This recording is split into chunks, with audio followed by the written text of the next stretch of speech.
Wherever you pronounce it, whether you pronounce his name Brisson or Bryson, this guy was a tremendous player. The pride of St. Boniface, Manitoba.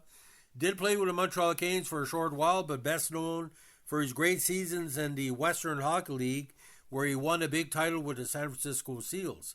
Now, Gerry Brisson, or Brisson, whatever you want to pronounce it, was a Canadian professional ice hockey left winger. Now, he played 4 contests in NHL with the Habs during the 63 season.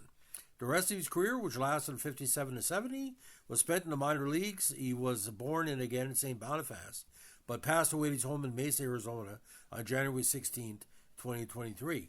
Now, 2013, excuse me. Now, a baby bonus for the Habs. He was signed by the Habs organization at the age of 16. He came up through the minor hockey ranks in St. Boniface, Manitoba, to start with the St. Boniface Canadians in the MJHL, the Manitoba Junior Hockey League, and later another Montreal Canadiens farm team, the Peterborough TPTs of the Ontario Junior Hockey Association, where he led the team in scoring with 51 points in 52 games. He started his pro hockey career in 58 in the Western Hockey League, playing for the Winnipeg Warriors, where he was one of the league's top rookies, earning 83 points in his first season, and combining 91 goals and 103 assists in 3 full seasons with the Warriors. He was a big hometown hero, and he said the NHL was going to beckon. He next played for the WHL Spokane Comets for 2 years, matching his best season with another 83 points, and earning a call-up to the Habs, where he played 4 games in the lost 63 season. This was the year that Montreal couldn't compete with Toronto in the playoffs. He did have 2 helpers in those 4 contests. He made his NHL debut in the Forum against the Bruins. He then wanted to play in the WHL for the San Francisco Seals, where he won a WHL championship in '64 with the Seattle Totems, and again with the San Francisco Seals. He had a short stint in the AHL with the Quebec Aces and led the MASHL St. Boniface Mohawks to an MSHL championship in '69 as a player coach. Bryson was selected in numerous WHA All-Star teams in his career. Now, after an 11-year career as a pro hockey player, he embarked on a 10-year career as a coach, GM, and Western Canada Hockey League franchise owner, where he came to stronger prominence. He began as a player coach for the St. Boniface Mohawks in '69, then coached the Manitoba Junior Hockey League West Godona North Stars for 1 season in 1970, and made his WCHL coaching debut with the Brandon Wheat Kings in '71. He returned to the MJHL for 1 season to coach the Winnipeg Monarchs in '72, then back to the WCHL to coach the Winnipeg Junior Jets in '73, the Winnipeg Cubs from '73 to '76, the Winnipeg Monarchs from '76 to '77, and finally the Calgary Wranglers in '77-'78. Brisson later went on to coach the Innisfil Eagles of the Chinook Hockey League, where he won a provincial title in the '93 season. Now, Brisson was an owner in the Western Canadian Hockey League for 6 years. After 1 year as a coach, he bought the Winnipeg Junior Jets in '72. To differentiate from the newly formed Winnipeg Jets of the WHA, he renamed his team the Winnipeg Cubs in '73 and later the Winnipeg Monarchs. In '77, he moved the franchise to Calgary, Alberta as the Calgary Wranglers. He sold the Wranglers franchise in '79 and retired from hockey to pursue other business interests. Now, he was a WHL Prayer Division first All-Star team member in '59. Now, St. Boniface at the time, ladies and gentlemen, one of the strongest players and teams out west for heavy prospects. He started with St. Boniface with 1 game in '54, and in '55 it opened out with 41 points in 29 games. In '56, he had 49 points in 21 regular season games, 15 points in the playoffs, including 12 counters, and in the Memorial Cup playoffs, he had 9 points in 6 games, including 6 goals. 57, 21 goals. Now, with the Peterborough TPTs in '58, he had 51 points in 52 games. He also played one game that year for the Winnipeg Warriors and 2 games for the Montreal Royals of the QHL. 59 with the Warriors, he had 38 counters. 60, he had 24. 61, he had 29. But in the WHL, the Spokane Chiefs in '62, one of his best seasons ever. He had 83 points and 99 points overall that year, 51 goals and 48 assists. Now, he broke in with the Habs in 63 with 2 assists in 4 games. Played the majority of the season that year with Spokane with 47 points in 66 contests. 64, he split time between the San Francisco Seals, where he had 18 goals, and the Quebec Aces of the AHL, where he had 1 assist in 12 games. 65, back with the Totems of the WHL, 38 points in 65.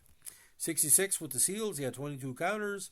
67 with Seals again, he had 2 points in 7 games, and of course played with St. Boniface Mohawks of the MSHL in 79 and 70. Now, as a coach, he's 4 big years. 69, he went 11, 10, and 3 with St. Boniface. 70 with West Caledonian, North Stars,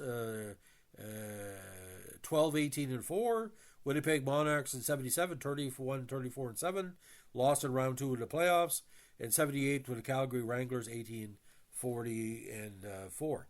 A very, very interesting career in hockey. Brisson or Brisson, depends how you want to pronounce it. I want to cover both sides. He was kind of lost in the shuffle in Montreal because there was a lot of new prospects coming in Montreal, the leftover players. I think he would have been a good fit for a 12-team NHL. Could have played with Pittsburgh or the Seals or whatever, but just bad timing. But when you come from all the way of St. Boniface, that's hockey country, ladies and gentlemen. Probably one of the most important Manitoba-based hockey players and coaches of the 60s and 70s. And he took on the legacy of Winnipeg junior and elite hockey, where a lot of people, Manitoba was a long distances to travel in those leagues, and especially, where most of the prospects were either in the WHL, the AHL, the NHL. So getting the top prospects for these Manitoba teams, there was a struggle to keep them and a struggle to keep them down on the farm. But I remember an article, ladies and gentlemen, of Hockey News, talking about his return to hockey as a coach. And the writer basically said how dedicated this guy was. Anybody who had played with him can tell you he was basically a very cerebral guy when it came to the game. Because he'd rarely take a bad penalty, he'd rarely have a bad shift, and he'd rarely basically do anything that would cause his team to have a difficulty.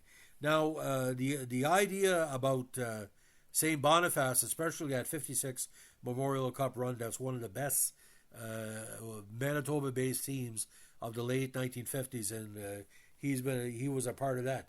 But just to remind everybody, with St. Boniface, they won 4 Turnbull Cup championships as Manitoba Junior champions, including 53, 54, 56, and 58.